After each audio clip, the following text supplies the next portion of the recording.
Merci, Madame la ministre. Est-ce qu'il y a d'autres interventions? Oui, moi, Monsieur le Président. Allez-y, Ben, Monsieur le député. les gens qui nous regardent vont juger que la ministre a pris 5 minutes pour nous faire la genèse de ce qu'elle fait dans le projet de loi et même le juger.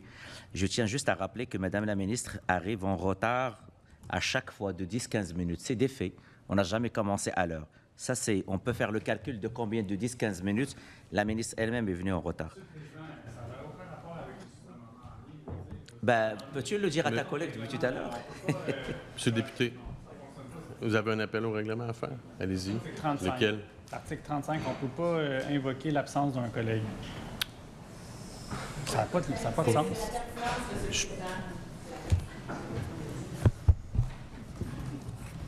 Bon. Premièrement, le député a évoqué un retard et non une absence, donc je vous invite à poursuivre, mais je vous invite... On ne peut pas faire indirectement qu'est-ce qu'on ne peut pas faire. Est-ce que ça comporte 16 motions préliminaires dans la même année, à 1 heure chaque, pour entendre des revenus? La parole est au député de Néligan. Oui, c'est très, très intéressant d'entendre des collègues. Vous pouvez intervenir sur mes qui n'ont pas juste évoqué les appels au règlement, mais pas de problème. Et ce n'est pas un appel au règlement. Vous avez l'expertise, vous étiez ou vous êtes président de commission. Et vous aurez dû dire la même chose à votre collègue tout à l'heure qui parlait de tout sauf de l'amendement.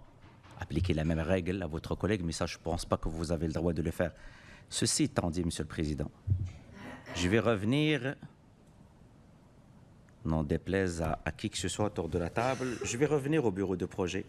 Pourquoi les gens, ils ont quitté? Je vais vous le dire, moi je vais parler du fond.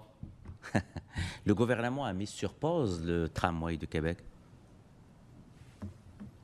Donc, si Mobilité Infra Québec n'a pas de projet, il va se passer presque la même chose. Et c'est pour cela qu'on va continuer ce combat. Parce que, Monsieur le Président, pour les gens qui nous écoutent, qui se posent la question, qu'est-ce qui se passe? Le ou la ministre, parce qu'il y en a qui arrivent à acheminer leur projet de loi, parce que le travail en commission parlementaire, c'est de la collaboration en premier lieu. J'en ai vu des projets de loi, notamment avec le leader du gouvernement. On ne peut pas dire que le leader du gouvernement, le collègue de la ministre, n'est pas rigoureux dans son travail, et on arrive à s'entendre parce qu'on discute, Monsieur le Président.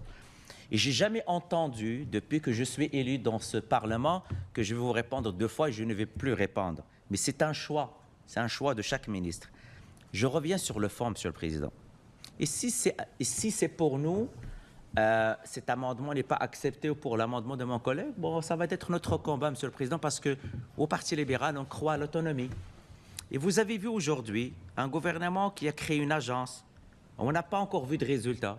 Où on a un agent de sécurité qui fait le triage dans une région. On fait payer des salariés à $1 demi-million. Et là, maintenant, le gouvernement lui-même, c'est juste pour les gens qui suivent, parce qu'il y avait toute une présentation par rapport à l'avancement de nos travaux. C'est ça le processus réglementaire, Monsieur le Président. Il y a un gouvernement qui dépose un projet de loi et les oppositions font leur travail. Et on fait notre travail. Et c'est notre droit amender, sous-amender les projets de loi. Et c'est comme ça qu'on avance. Donc, si quelqu'un n'est pas content de ce processus, il peut faire le choix de ne pas déposer de projet de loi. Mais malheureusement, on exerce notre rôle de législateur de contrôler l'action gouvernementale. Et ce sont des procédures qu'on s'est données. Je ne les ai pas inventées. Le droit parlementaire me donne des motions sans préavis, comme le droit parlementaire me donne des motions préliminaires. Je vais faire un cours 101 de c'est quoi siéger dans une commission parlementaire en étant dans le siège de l'opposition. Donc, Monsieur le Président, il n'y a rien d'anormal dans ce que nous avons utilisé, parce que c'est très important. Et, Monsieur le Président, cet amendement, il est inoffensif. Et l'article de loi tel que rédigé par Madame la ministre et son équipe n'aide pas l'agence. Et surtout avec la liberté de penser qu'on veut et l'autonomie qu'on veut donner à ces gens. Alors, Monsieur le Président, on peut avancer. On peut avancer si Madame la ministre souhaite avancer. Parce que là, c'est un amendement sur le fond, Monsieur le Président. Est-ce qu'on veut demain une agence autonome? Oui ou non? C'est ça la question. On peut bien dire que j'ai répondu une fois, une deuxième fois, mais les gens vont le suivre.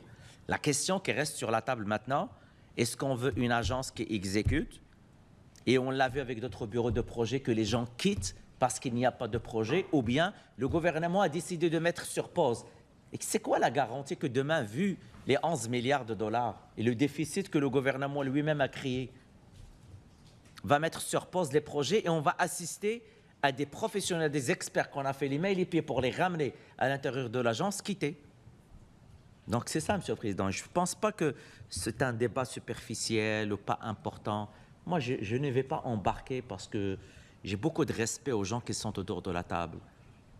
Le temps, il est précieux pour tout le monde, Monsieur le Président, qu'on soit ministre ou leader de l'opposition, ou porte-parole de l'opposition en matière de transport et mobilité durable. C'est très, très important, Monsieur le Président. Et je vous ai dit que c'est un choix, si on peut faire autre chose en parallèle pendant qu'on étudie un projet de loi. Chacun se gouverne comme il veut. Mais je ne suis pas mon premier projet de loi, Monsieur le Président, dans ce Parlement.